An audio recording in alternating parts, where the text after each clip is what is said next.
अस्सलाम वालेकुम। नेक्स्ट हम जिस टॉपिक की बात करेंगे वो है लोअर लिम्ब की तमाम आर्टरीज़। शुरू से लेकर एंड तक इस एक वीडियो में लोअर लिम्ब की तमाम आर्टरीज़ के बारे में हम डिस्कस करेंगे। तो सबसे पहले शुरू करते हैं एब्डोमिनल आर्टरीज़।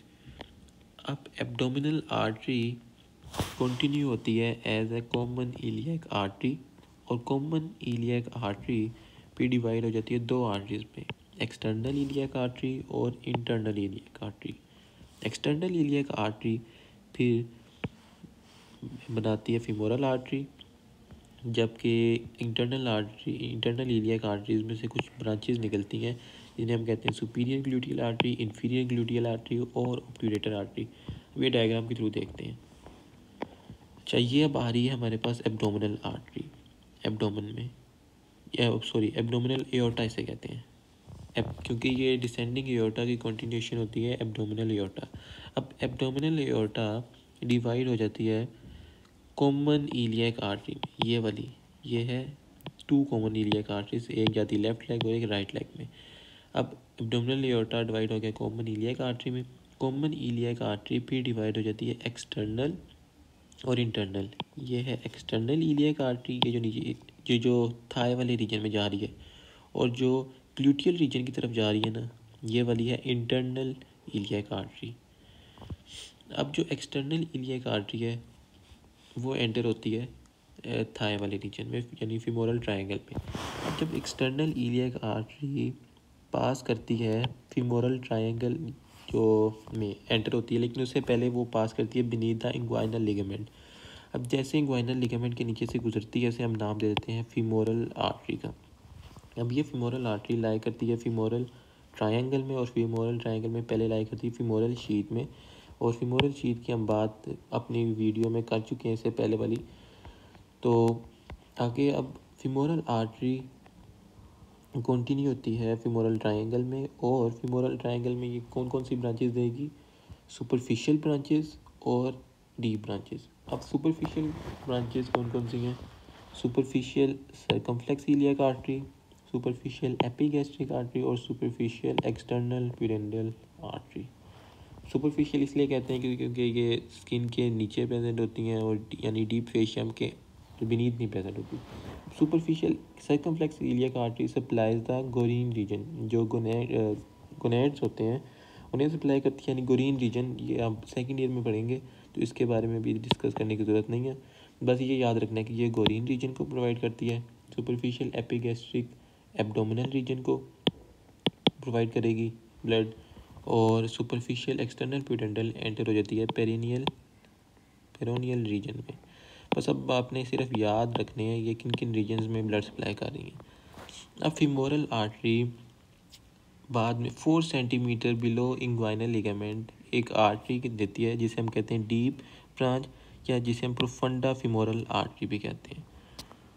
अब ये प्रोफंडा फीमोरल आर्टरी फिर ब्रांचेस देती है कौन कौन सी? मीडियन सर्कमफ्लेक्स फीमोरल आर्टरी, दूसरी है लेटरल सर्कमफ्लेक्स फीमोरल आर्टरी, और 4 परफोरेटिंग आर्टरीज। अब एक एक को हम पढ़ते हैं। पहले फीमोरल आर्टरी की डायग्राम देख लेते हैं। ये एक मिनट, हाँ यहाँ, ये थी external iliac artery inguinal ligament से पहले। जैसे इंग्वाइनल लिगामेंट को क्रॉस करती है इसे हम नाम देते हैं फीमोरल आर्टरी का।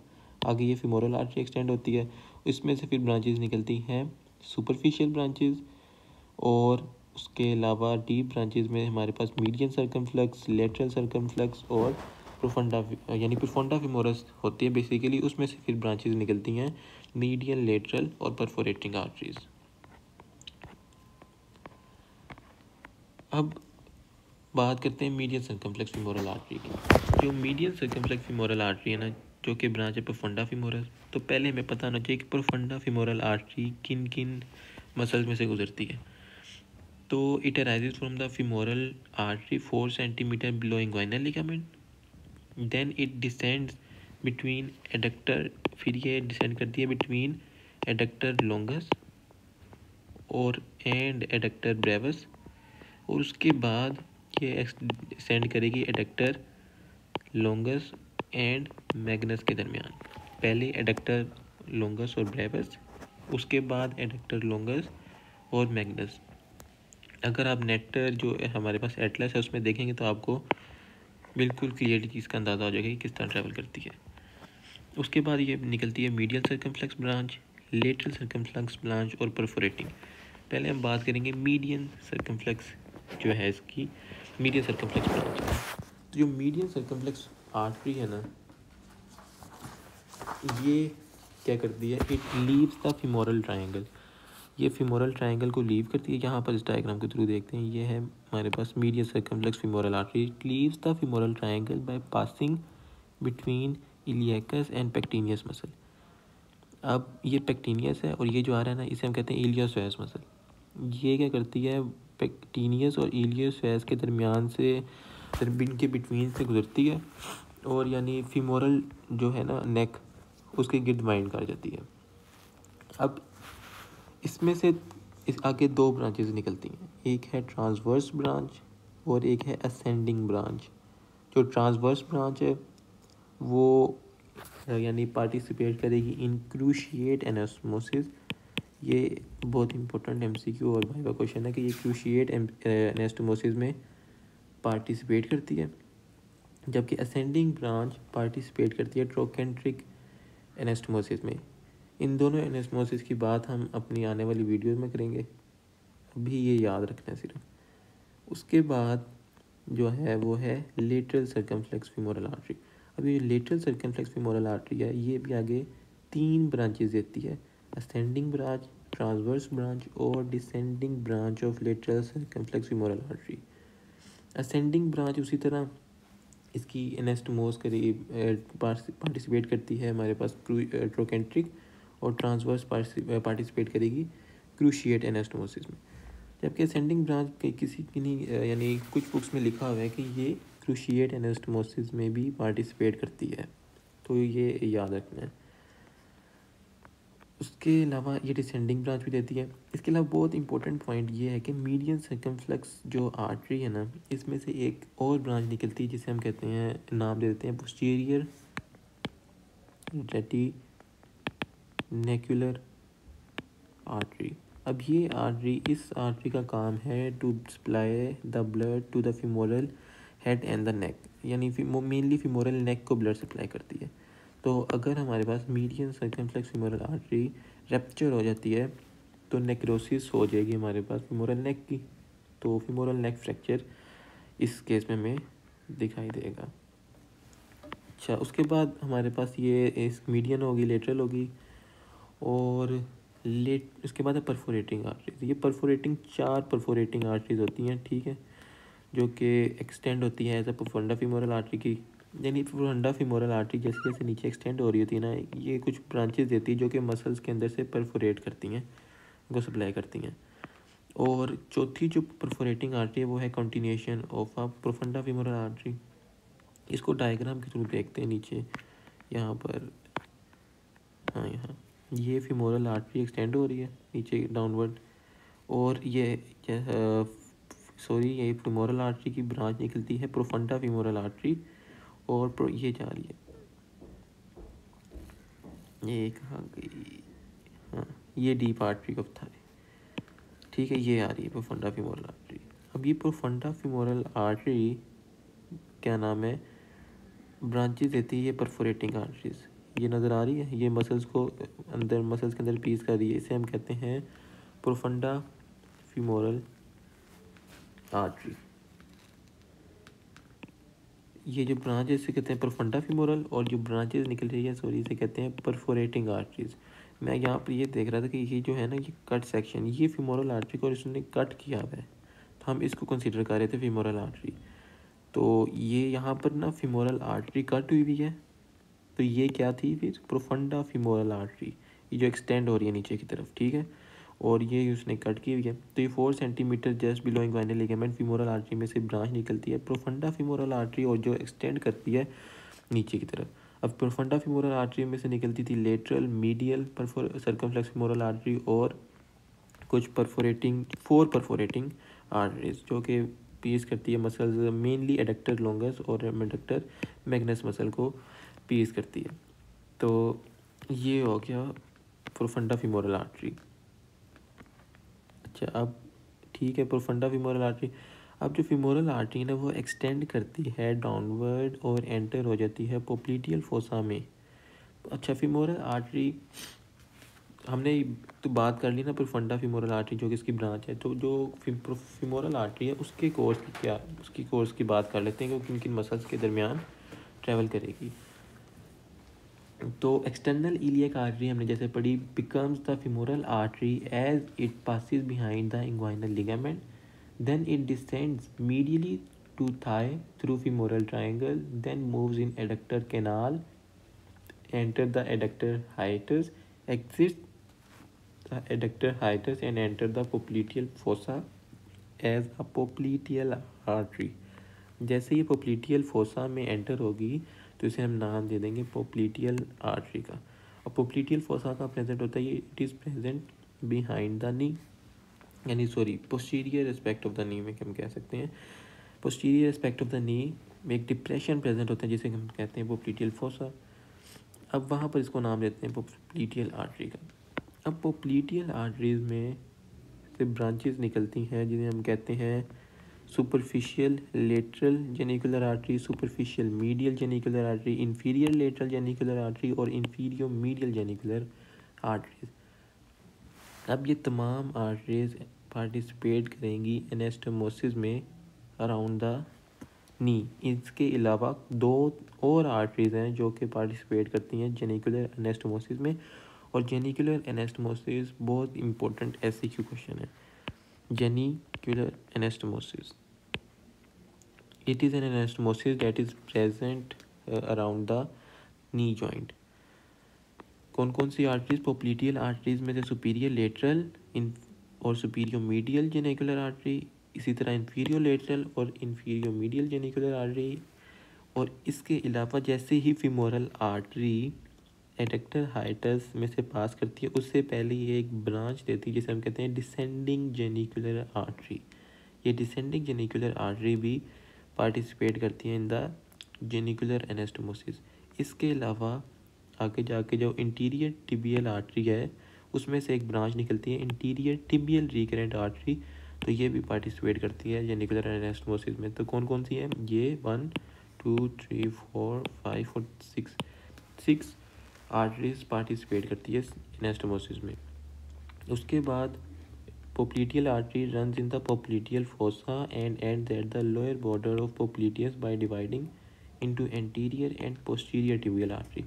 अब popliteal artery popliteal fossa में डिसेंड करेगी और बाद में डिवाइड कर जाएगी anterior tibial artery और posterior tibial artery में। अब anterior tibial artery की पहले बात करें तो anterior tibial artery enter the anterior compartment of the leg through a gap in the superior part of interosseous membrane and descends between tibialis anterior and external digitorum longus। अच्छा, ये diagram के through देखते हैं, ये रहा। अब ये है posterior aspect of the leg और ये है interior aspect of the leg. Posterior हमने कहा था, ये देखें पोप्लीटियल फोसा में पोप्लीटियल आर्टरी आ रही है नीचे की तरफ और ये डिसेंड होती होती पोप्लीटियल फोसा में से जब निकल आएगी बाहर तो ये डिवाइड हो जाती है एंटीरियर। ये एंटीरियर आपको छोटी सी नज़र आ रही होगी ये वाली, जो कि पीस कर रही है इंटरोशियस मेम्ब्रेन को बिटवीन टिबिया एंड फिब्यूला। जबकि और इस ये एंटीरियर टिबियल आर्टरी यानी निकलने के बाद अगर पोप्लीटियल आर्टरी एक्सटेंड होती है as a posterior tibial artery. ठीक है, अब अगर हम एंटीरियर एस्पेक्ट में देखें तो ये एंटीरियर टिबियल आर्टरी इंटरोशियस मेम्ब्रेन में से निकल रही है और उसके बाद ये डिसेंड करती है downward between two muscles extensor digitorum longus and tibialis anterior muscle. ये टिबियालिस इंटीरियर मसल है और ये एक्सटेंसर डिजिटोरम, इनके दरमियान रन करती है और फुट में एंटर हो जाती है। और उसके बाद फुट में हम बाद में बात करेंगे, पहले अपनी ये देखना है कि ये डिसेंड करी और उसके बाद किसकी इन दो मसल्स के दरमियान एक्सटेंसर डिजिटोरम लोंगस और टिबियालिस इंटीरियर। उसके बाद हम बात करें पोस्टीरियर टिबियल आर्टरी। अब posterior tibial artery runs under the cover of soleus along the posterior surface of tibialis posterior terminates distal to the flexor retinaculum। अब जो पोस्टीरियर टिबियल आर्टरी है ना, ये वाली, ये एक्सटेंड करती है under the cover of soleus muscle. अब ये जो कटा हुआ मसल नज़र आ रहा है, ये सोलियस मसल। अब इसके नीचे ये डिसेंड करती है और ब्रांच दे देती है, एज एक ब्रांच देती है जिस इससे ब्रांच निकली जिसे हम कहते हैं फिबुलर या पेरोनियल आर्टरी। ये जो ब्रांच निकल रही है ना, ये वाली, this is a fibular artery. अब ये फिबुलर आर्टरी डिसेंड करती है अंडर द कवर ऑफ ये मसल, इस मसल्स की। अब इस मसल का नाम यहाँ नहीं लिखा हुआ, बहरहाल इसका आई थिंक यहाँ पर मैंने मेंशन किया है, फिबुलर आर्टरी का। हाँ, ये फिबुलर आर्टरी से निकलती है और descends in posterior compartment of leg under flexor hallucis longus muscle. Posterior ये जो मसल हम जो मैं इसकी बात कर रहा था वो है फ्लेक्सर हेलिकस लॉन्गस, उसके बीनीथ ये ट्रैवल करती है। फिर पोस्टीरियर टिबियल आर्टरी कंटिन्यू होती है और इसमें से एक सबसे largest nutrient artery of our body वो निकलती है जो कि सप्लाई करती है टिबिया बोन को। ठीक है, उसके अलावा कुछ परफोरेटिंग आर्टरीज भी निकलती है और एंड पे ये फ्लेक्सर रेटिनाकुलम के यानी हमारे पास करती है उसके बीनीथ, और दो आर्टरीज में डिवाइड हो जाती है, लेटरल और medial plantar artery of sole. अब जो फिबुलर आर्टरी है ना, उसके हम बात करते हैं कि वो एक्सटेंड करती है किसके, फ्लेक्सर हेलिकस लॉन्गस के मसल के बीनीथ, और उसमें से एक ब्रांच निकलती है जिसे हम कहते हैं परफोरेटिंग ब्रांच। इसके अलावा एक और ब्रांच निकलती है जिसे हम कहते हैं कम्युनिकेटिंग ब्रांच।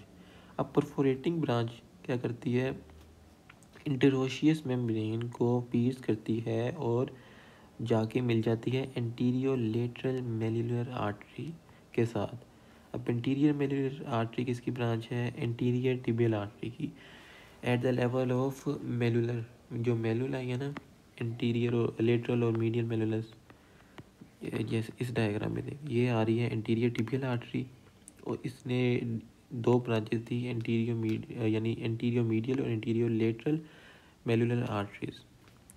और ये इंट्रोशियस मेम्ब्रेन आ रही नज़र पीछे की तरफ, उसमें से एक परफोरेटिंग आर्टरी आती है फिबुलर आर्टरी में से और एंटीरियो लेटरल मेलुलर आर्टरी के साथ आकर अटैच हो जाती है। अब इसका एक फ़ायदा ये है कि अगर हमारे पास टिबियल आर्टरी कहीं यहाँ कहीं ब्लॉक हो जाती है तो लोअर जो फुट, डोर्सल ऑफ फुट जो है, वहाँ पर ब्लड सप्लाई फिर भी थोड़ा बहुत होता रहेगा क्योंकि इस कम्युनिकेशन के थ्रू।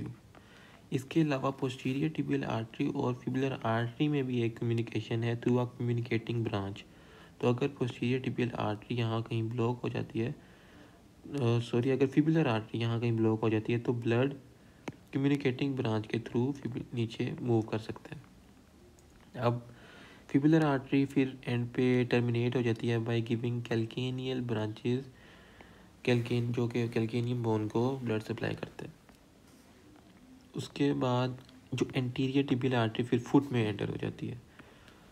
अब फुट में एंटर होने के बाद, अच्छा, फुट में एंटर होने से पहले इसने दे दी ना मेलुलर आर्टरीज ब्रांचेस, अब ये एक्सटेंसर रेटिनाकुलम के अंडर उसके बीनीथ ट्रैवल करेगी और उसके बाद हम इसे नाम दे देंगे डोर्सल पेडिस आर्टरी का।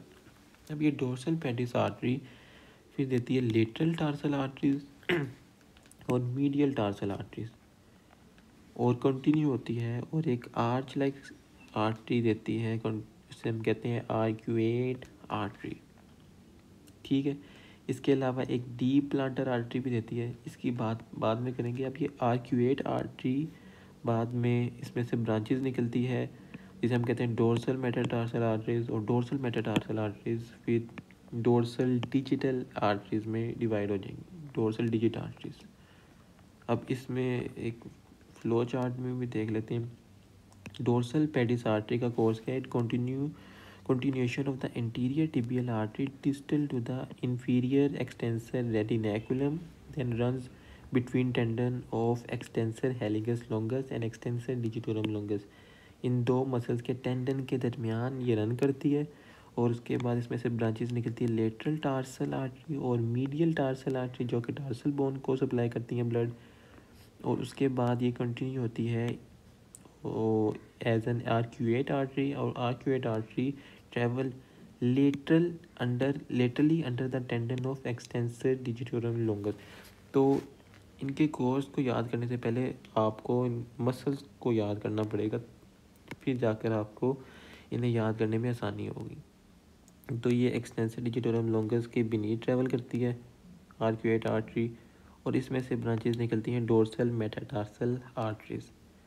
और डोर्सल मेटाटार्सल आर्टरीज आगे यहाँ पर arcuate artery 3 dorsal metatarsal arteries देती हैं, ये याद रखना है। 3 dorsal metatarsal arteries originate from the arcuate artery, जो कि आगे 2 डोर्सल डिजिट आर्टरीज में डिवाइड हो जाएगी। अब जो 5वीं हम कह सकते हैं जिसे डोर्सल मेटाटार्सल आर्टरी या 5वीं जो है वो आती है लेटरल टार्सल आर्टरी में से। ठीक है, हमें पता है कि हमारे पास ना 5 डिजिट्स होते हैं। ठीक है, तो 5 डिजिट को ब्लड सप्लाई करने के लिए 3 डिजिट्स की ब्लड सप्लाई तो इन डोर्सल मेटाटार्सल आर्टरीज के थ्रू आ गई ना, जो आगे 2-2 इसमें डिवाइड हो जाती है डिजिट। जो 5th डिजिट है उसमें उसकी जो ब्लड सप्लाई है वो आती है लेटरल टार्सल आर्टरी में। अब रह गया 1 जो फर्स्ट डिजिट है, उसकी ब्रांच आती है through the D planter artery. अब यहाँ पर डी प्लांटर आर्टरी क्या काम कर रही है, ये कम्युनिकेशन कर रही है बिटवीन द आर्क्यूएट आर्टरी और द डी प्लांटर आर्च। ठीक है, उनके दरमियान एक कम्युनिकेशन बना रही है। ठीक है, डोर्सल पेटिस आर्टरी दोबारा सुन लें, डोर्सल पेटिस आर्टरी आती है आर्क्यूएट आर्टरी और डी प्लांटर आर्टरी में डिवाइड हो जाती है, और डी प्लांटर आर्टरी कम्युनिकेशन कर रही है between the D planter arch और ये आर्क्यूएट आर्च के दरमियान। अच्छा, ये हो गई एंटीरियर टिबियल आर्टरी। अब हमने देखा था posterior tibial artery fibular artery में डिवाइड हो जाती है, और उसके बाद फिबुलर आर्टरी फ्लेक्सर रेटिनाकुलम के बीनीथ उस ट्रैवल करती है और 2 ब्रांचेस देती है, lateral plantar artery of sole और medial plantar artery of sole. Lateral plantar artery of sole बाद में एक आर्च बनाती है जिसे हम कहते हैं डीप प्लांटर आर्च, जबकि medial plantar artery deep branches देती हैं और सुपरफिशियल ब्रांच। डीप ब्रांचेस जो है वो मसल्स को सप्लाई करती हैं, और superficial branch superficial planter arch बनाती है जो कि डीप प्लांटर आर्च के साथ मिल जाती है। अब डीप प्लांटर आर्च में से भी 3 प्लांटर मेटाटार्सल आर्टरीज निकलती हैं, जो कि बाद में 2-2 प्लांटर डिजिटल आर्टरीज में डिवाइड हो जाती हैं। अब इनका कोर्स देख लेते हैं कि जैसे पहले posterior tibial artery passes in the posterior compartment of leg over tibialis posterior accompanied by tibial nerve। tibial nerve इसके साथ साथ रन करती है। उसके बाद फिबुलर आर्टरी का हमने पढ़ लिया। उसके अलावा हाँ यहाँ पर देखते हैं, ये एक्सटेंसर रेटिनाकुलम के फ्लेक्सर रेटिनाकुलम के बीनीथ ट्रैवल करती है और 2 ब्रांचेस देती है, लेटरल प्लांटर आर्च और यहाँ ब्रांच आएगा लेटरल और medial planter branch. Lateral plantar arch runs laterally and anteriorly at first deep to extensor abductor hallucis muscle and then between flexor digitorum brevis and quadratus plantae। और उसके बाद ये देती है deep plantar arch. Lateral planter branch से निकलती है deep plantar arch जो रन करती है between 3rd and 4th layer of foot, और दूसरी तरफ से आती है superficial planter arch medial planter branch की जो है वहाँ से, और ये दोनों आपस में मिल जाती हैं। इसके अलावा जो जो है हमारे पास प्लांटर इसमें ब्रांचेस निकलती थी, प्लांटर डिजिटल मेटाटार्सल, उसके बाद प्लांटर डिजिटल आर्टरीज। डायग्राम के थ्रू आप इसको देख लेते हैं। अच्छा, ये फुट है और फुट के ऊपर है प्लांटर एपिन्यूरोसिस। अब प्लांटर एपिन्यूरोसिस को अगर हम हटाएं तो उसके बाद हमें नज़र आते हैं 2 मसल्स, यानी फर्स्ट लेयर ऑफ मसल्स जिसमें हमारे पास फ्लेक्सर डिजिटोरम ब्रेविस और एब्डक्टर हेलिकस मसल, इन 2 मसल्स की हम बात करेंगे। ठीक है, अब पोस्टीरियर टिबियल आर्टरी आती है और डिवाइड कर जाती है किस में, लेटरल और मीडियल प्लांटर ब्रांच में। अगर हम इस फ्लेक्सर डिजिटल ब्रांच को हटाएं, मसल को हटाएं, ब्रेविस मसल को, तो हमें क्लियरली नज़र आएंगी। ये पोस्टीरियर टिबियल आर्टरी आ रही है और ये डिवाइड होगी लेटरल प्लांटर आर्टरी और मीडियल प्लांटर आर्टरी में। Lateral plantar artery runs under the cover of flexor digitorum brevis, जबकि medial plantar arch flexor digitorum brevis और एब्डक्टर हेलिकस मसल के दरमियान रन करती है और कुछ डीप ब्रांचेस देती है, और सुपरफिशियल ब्रांच देती है। Superficial branch superficial planter arch बनाती है, जो कम्युनिकेशन उसके बाद जाके मिल जाती है डीप प्लांटर आर्च के साथ। और डीप प्लांटर आर्च में से निकलती हैं डीप यानी प्लांटर मेटाटार्सल आर्टरीज, ठीक है, ये प्लांटर मेटाटार्सल आर्टरीज जा रही हैं, जो कि दो दो डिजिटल ब्रांचेज में डिवाइड हो जाती हैं। और हाँ, अब हमने एक बात यहाँ, हाँ ये सारी होगी। और जो डीप प्लांटर आर्टरी है वो कम्युनिकेशन कर रही है between arcuate artery and deep plantar arch, इन दोनों के दरमियान ये कम्युनिकेशन बना रही है। इसके अलावा जो डोर्सल मेटाटार्सल आर्टरीज है ना और प्लांटर मेटाटार्सल आर्टरी, इनके दरमियान भी कम्युनिकेटिंग ब्रांचेस प्रेजेंट होती हैं। तो this is all about the arteries of the lower limb.